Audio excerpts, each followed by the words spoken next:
السلام علیکم ورحمۃ اللہ وبرکاتہ۔ دوستوں اور میرے ساتھیوں، مرثیے کے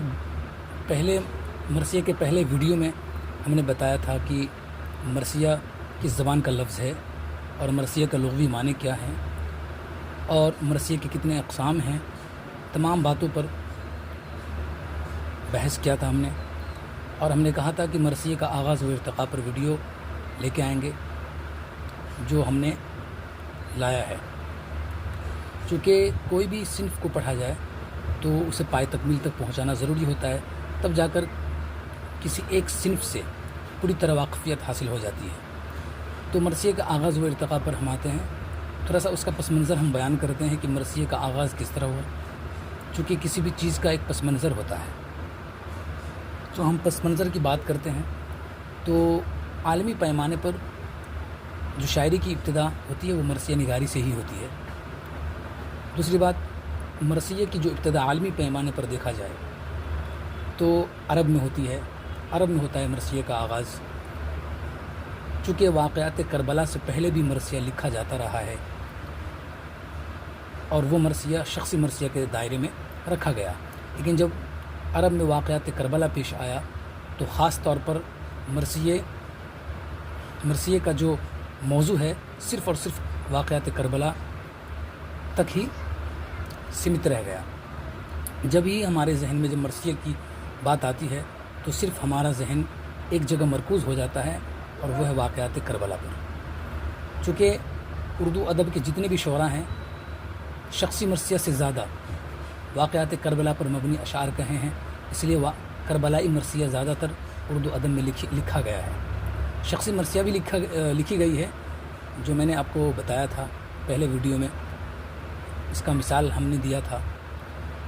اور زیادہ جو مواد ملتا ہے وہ کربلائی مرثیہ پر۔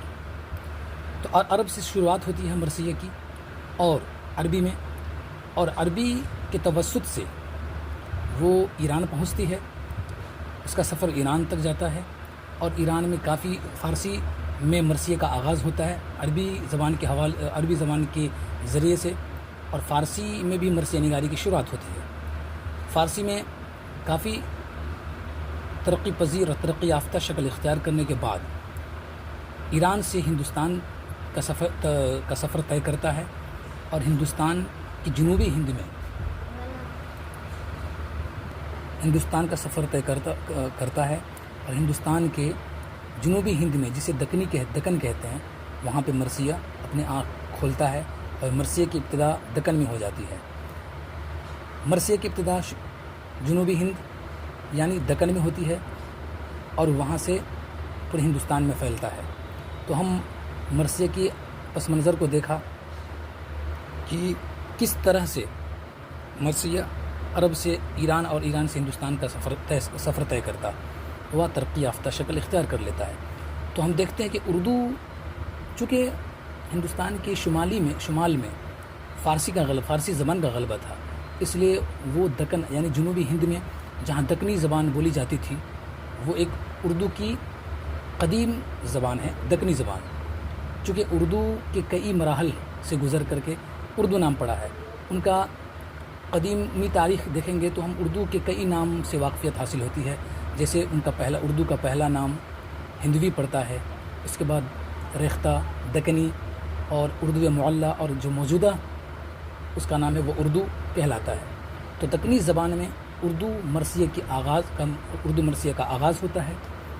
اب ہم پس منظر کو دیکھ چکے، اب ہم دیکھتے ہیں تھوڑا سا جو آتھینٹک چیزیں ہیں ان کو فیکٹ دیکھتے ہیں کہ اردو میں مرثیہ نگاری کی ابتدا 16ویں صدی میں ہوئی تھی۔ اشرف بیابانی کو اردو کا پہلا مرثیہ نگار تسلیم کیا جاتا ہے، جنہوں نے 1503 عیسوی میں نوسر ہار لکھی تھی۔ دراصل کیا ہے کہ دکن میں ہی شروعات ہوتی ہے شاعری کی۔ زیادہ تر اردو ادب کے جو اصناف ہے، چاہے وہ نثری اصناف ہو یا شعری اصناف ہو، دکن میں ہی شروعات ہوتی ہے۔ مثال کے طور پہ غزل کی ابتدا دکن سے ہوتی ہے، مثنوی کی ابتدا دکن سے ہوتی ہے، مرثیے کی ابتدا دکن سے ہوتی ہے۔ اس کے بعد ہم نثر میں دیکھتے ہیں تو داستان کی ابتدا دکن سے ہوتی ہے، اس کے بعد نظم کی بھی تو ابتدا دکن سے ہوتی ہے۔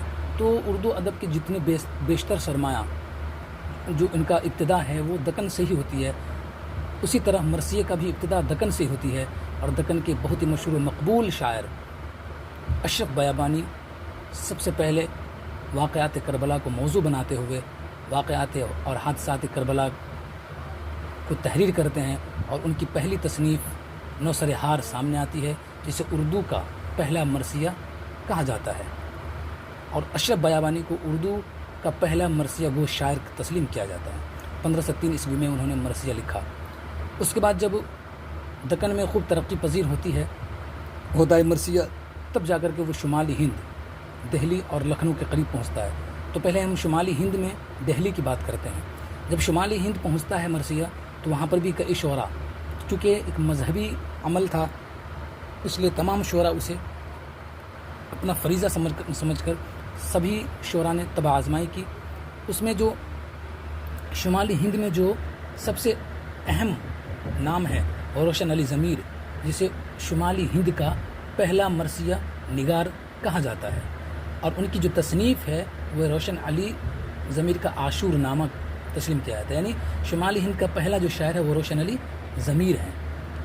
اس کے بعد دوسرا شاعر جو ہے وہ فضل علی فضلی، جن کی تصنیف کربل کتھا ہے، وہ واقعات کربلا پر مبنی تصنیف ہیں۔ اس طرح شمالی ہند میں کئی شعراء ہیں جو اس میں سبقت حاصل کرتے ہیں۔